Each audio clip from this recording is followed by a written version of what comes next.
Chers auditeurs, Dear listeners, bonjour. welcome to Comme d'Archi Podcast Season 5 Saison 5, dans le monde fascinant des architectes. and in the architectural projects. Je suis Anne-Charlotte Deponte, passionnée d'architecture et docteur des universités en histoire de l'archi. I am one of the spokespersons of Anne-Charlotte, who is a PhD in architecture history. Merci Thank you d'être avec moi aujourd'hui. to be with us today. Et And maintenant, now, lundi en français, place au talent. and Wednesday, let's talk projects. In English, of course. Bienvenue dans Comme d'Archi. Chers auditeurs, ravis de vous retrouver aujourd'hui en compagnie de l'agence AM. Bonjour Nicolas Béret, Jean-Rémy Dost, Paul Jacquet et bienvenue dans Comme d'Archi. Vous êtes architecte du patrimoine, urbaniste et associé. Alors on va commencer par 3 questions insolites qui ont quelque chose à voir avec le goût de l'architecte, pas là où on l'attend. Aimez-vous les plaisirs de la table? Quels sont vos mets préférés? Et pouvez-vous évoquer un souvenir gustatif? Bonjour à tous, merci de nous recevoir. Et donc Paul Jacquet, donc un des associés de l'agence AM. Bon, c'est une question d'introduction assez rigolote. Je pense qu'on aime tous les plaisirs de la table. Hein. C'est vrai que si on parle de souvenirs gustatifs, moi me vient tout de suite à l'esprit la découverte, par exemple, des territoires à travers les produits locaux, à travers, par exemple, les halles de marché. Je pense qu'on est tous les trois amoureux des territoires et des produits que ces territoires portent. Je pense aussi plus généralement à la street food, c'est-à-dire des moments de souvenirs comme ça où on découvre un territoire par un produit qu'on découvre dans les rues. Je pense, je sais pas, par exemple, les huîtres à Cancale où on découvre tout d'un coup un marché sur le port et puis on prend une douzaine d'huîtres et on les déguste en regardant le territoire. Ça, je pense que c'est des souvenirs qui sont assez forts, assez puissants. Je pense aussi à Istanbul, sur les rives du Bosphore où des pêcheurs arrivent avec un poisson qu'ils viennent de pêcher et en font un sandwich tout de suite. Donc on a ce plaisir gustatif qui est mêlé à ce plaisir de la compréhension du territoire qui est, je pense, assez fort. Il y en a plein d'autres, des exemples. On pense à la street food plutôt asiatique aussi, dans les rues asiatiques. Il y a plein d'exemples comme ça. Jean-Rémy, Nicolas, vous voulez ajouter quelque chose? Là-dessus, oui. Alors bonjour à tous. Donc Nicolas Béret, architecte du patrimoine et associé de l'agence.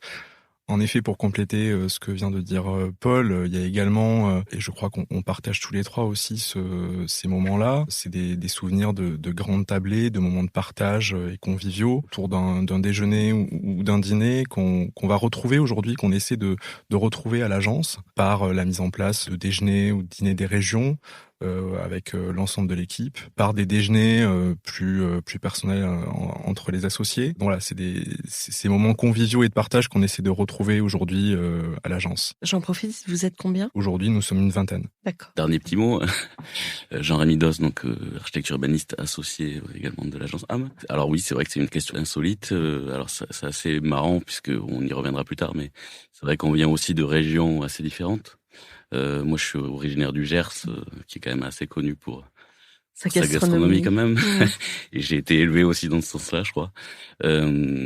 Puis voilà, vers les Pyrénées pour Nicolas, la Touraine pour Paul, on y reviendra. Mais c'est vrai que déjà, je pense que on va dire même dans nos caractères, dans notre façon aussi peut-être conviviale, voilà. Et puis dans l'appréciation des goûts aussi, je crois qu'on aime autant, Paul l'a dit, la street food, qui fait qu'on va avoir un rapport à la rue, un rapport comme ça à l'énergie des villes, qui est assez direct et qui est assez voilà, sur le savoir-faire aussi populaire.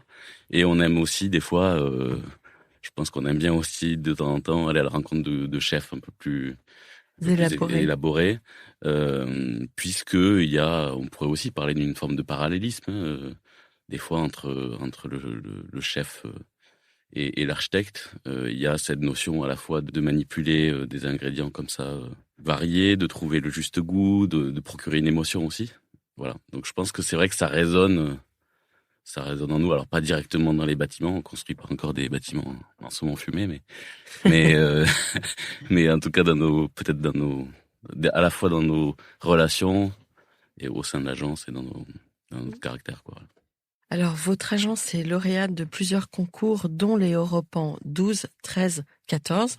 Bravo. En ce moment, dans Comme d'Archi, on en parle beaucoup d'Europan. On reçoit beaucoup d'équipes lauréates de l'Europan 17. Peut-être qu'en bon héritier d'Europan qui encourage l'inventivité, aujourd'hui, et en parallèle de votre pratique opérationnelle, vous cherchez à bousculer. Ainsi, dans vos recherches, vous investissez les champs et par exemple de la micro-architecture, du tourisme, de l'urbanisme rural, de l'emploi dans une approche transcalaire, vous permettant ainsi de vous distinguer dans le domaine de la ville adaptable et durable.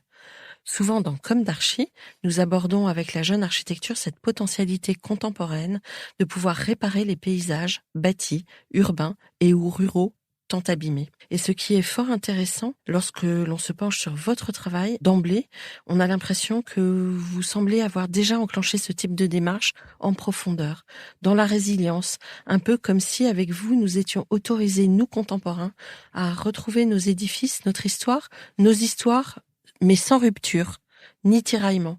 Et c'est vraiment quelque chose qui m'a frappée quand je me suis penchée sur ce que vous faites. Voilà. Alors on va commencer par le début. On revient encore en arrière. Quel est votre parcours? Enfin, ou vos parcours respectifs? Quelle a été votre jeunesse? Où s'est ancrée votre envie d'architecture et quelles ont été vos études? Alors, Paul, je viens de Touraine, c'est-à-dire j'ai vécu plutôt sur les bords de Loire. Ouais.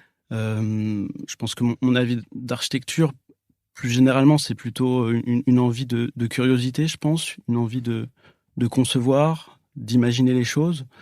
Et c'est comme ça que je me suis orienté assez naturellement vers les études d'architecture. Effectivement, dans ma jeunesse, il y avait autour de moi des milieux artistiques, mon père est artiste, qui ont peut-être un peu façonné certaines choses. Et c'est assez naturellement donc j'ai commencé l'architecture en prolongeant la Loire et en commençant mes études à l'école d'architecture de Nantes. C'est comme ça que j'ai découvert à l'embouchure, effectivement. Retrouvez l'intégralité de cet épisode sur Apple Podcast, Acast, Deezer, Spotify.